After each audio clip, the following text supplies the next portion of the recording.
All right. Welcome back to the GSMC Wrestling Laureate Podcast, brought to you by the GSMC Sports Network. Just kind of reflect on what we talked about our first segment. We talked about our WWE Monday Night Raw review. Now we're going to get into our WWE NXT preview. But before we get into that, I want to remind you guys once again to use the tips and donations link at the GSMCpodcast.net. Shoot your questions on over. Tell me what you like. Tell me what you don't like. It really does help the show, guys. Here at the GSMC Sports Network, we do love a lot of peace, love, and positivity, excuse me. And don't be afraid to shoot your questions. Don't be afraid to comment. Don't be afraid to state your, maybe some predictions you have, some storylines. It's going to be amazing to kind of be like, oh, I think this and that and the other.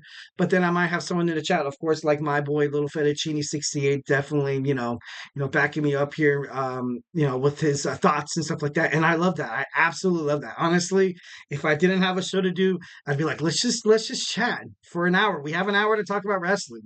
Just think about this podcast. Like you're sitting at a bar with somebody. You're a top wrestling fan, you're part of the wrestling fandom, and then you sit down and you're like, hey man, do you watch wrestling? As a matter of fact, I do. Like, you know what I mean? And it's like, definitely love that. Definitely love that kind of, that friendly banter and stuff like that. So, yeah, remember the link is at the GSMC, podcast.net. So don't be afraid to hit that up. All right, let's dive into our WWE NXT preview. I got also a chat from my boy. Brock and Roman are coming back during SummerSlam. That would be something. That would be absolutely something right now. Roman it's been tipped. I read, articles on Ringside News. And I think even Dave Meltzer even reported it that Roman Reigns is obviously very upset with where the bloodline is right now, which is, in all fairness, it's true. It's true, but like you have Solo Sikoa, kind of messing up the name of the dynasty of the Inoue family. And Brock Lesnar, that would be a bombshell. Brock Lesnar's name has recently been lifted off the ban list in WWE. How close he's coming to an in-ring return. I know he was very close. He wanted to, be in the Royal Rumble. He wanted to fight Gunther. Even today, Gunther even claims that, the Mountain, to find his final chapter, his final boss is, Brock Lesnar. It would be amazing to kind of see Brock. But then again, I'm not a huge Brock Lesnar fan because when he does have the title, it's not that he doesn't put on good matches. Of course, he hits 10 German suplexes, suplex city, and like he hit like a couple F5s. And it's just like, I feel like I feel like Triple H really doesn't want Brock Lesnar to come back until most of these injured superstars, maybe Roman Reigns comes back. But like, I kind of played around with the idea that Paul Heyman wants out. He wants out of the bloodline. And, obviously he wants to go represent a superstar that is worth his time. Goes back to Brock. They challenge Solo Sikoa. Solo finds a way to defeat Brock Lesnar, having Paul Heyman kind of on his hands and knees crawl back to the young bloodline. That would be good. I can kind of see that happening and that kind of working in Solo's favor. If Solo Sikoa beats someone like Brock Lesnar, you can bet your ass that he will be considered as like a tribal chief. But we don't know if Brock wants to come back for all that. Like, you know what I mean? That's something that obviously WWE creative would have to work hard with him in. If I was Brock Lesnar, and if I had all this, kind of scrutiny and kind of all this, allegations and like just all this like negative publicity, I would kind of want to come back. I would want to come back to kind of, state my claim in WWE to be like, look, I do not want to go out this way. I don't want to go out this way. I'm a fan of wrestling. I've loved wrestling throughout my whole entire, life, basically. And Brock Lesnar did. He was a wrestling fan. He grew up and he was an Olympian. He wrestled in high school, and Brock Lesnar was the absolute hottest thing to come out of amateur wrestling or college wrestling. And it's just kind of a damn shame the way kind of thing worked out. Jacob Fatu or reverse Brock Lesnar would be that'd be bomb. That'd be pretty cool. I would love to kind of see that. You have so many people from the bloodline coming out. You have Zeely from MLW, I think, don't quote me on that. I feel like Zeely's going to come. That's, what's his, I just did a thing about him yesterday. Umaga, that's Umaga's son. And then you also have, Hiko Leo that just fought in New Japan Professional Wrestling Dominion. That's contract ended actually on that day. So he's the younger brother of Tamatonga and Tongaloa. So I don't. There's just so much possibility within the bloodline and stuff like that. So let's talk about WWE NXT. Obviously, today on this episode, we're going to have a fallout of NXT Battleground. We're going, and it just kind of makes you think: will we be surprised by any other TNA appearances heading toward the future? And though Jordan Grace did lose, and she was unsuccessful in winning the WWE World Women's NXT title at Battleground, she said, yeah, she had this. She was, and I quote, she said, "It's not often you lose a title match and leave a champion, but obviously here I am, still the TNA Knockouts champion. Most importantly, I hope last night is a reminder that you can never rule anything out. Anything is possible in professional wrestling. Thank you, TNA and WWE, for taking a chance and giving the fans something different, unique, and unforgettable. Thank you for trusting me and to be one of the people to kind of help you do it." And oh man, I kind of was hoping that Jordan Grace was going to defeat Roxanne Perez because it would just open so many forbidden doors, which would be absolutely sick. It's kind of like that huge WWE no where you don't want anybody. We don't need superstars from outside of the WWE. We're fine. We're the best of the best. And that's not the case. That's not the case. You have amazing superstars fighting in New Japan Professional Wrestling. You have amazing wrestlers fighting in NWA, in MLW, in AEW. There's other, there in Star. There's a lot of wrestling promotions. You just because you kind of found a way as a WWE talent to kind of land on like the main, horse and stuff like that, doesn't necessarily mean that your promotion can't be better.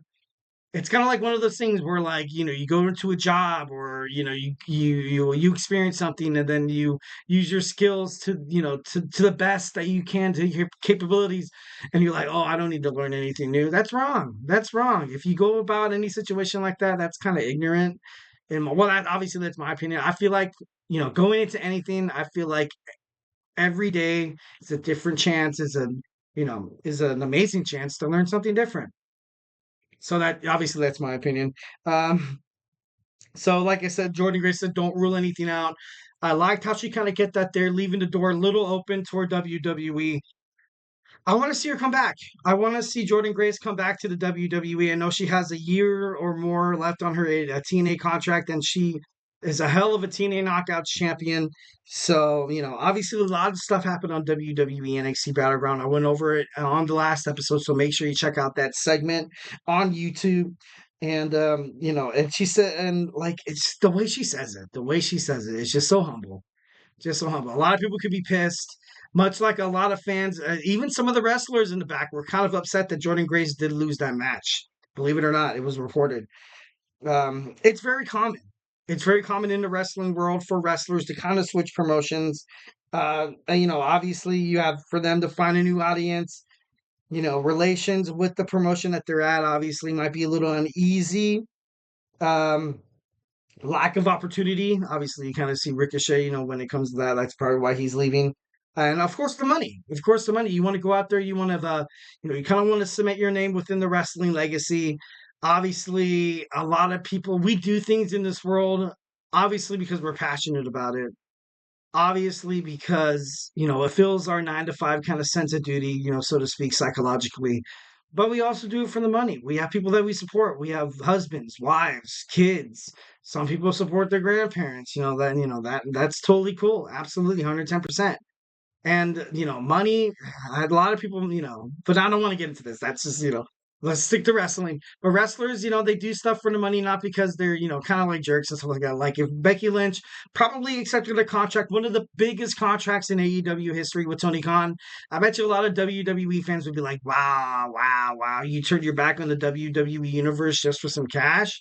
After all, WWE has done for you, making you one of the best women in wrestling history, putting you on WrestleMania, the main event with Charlotte Flair and Ronda Rousey.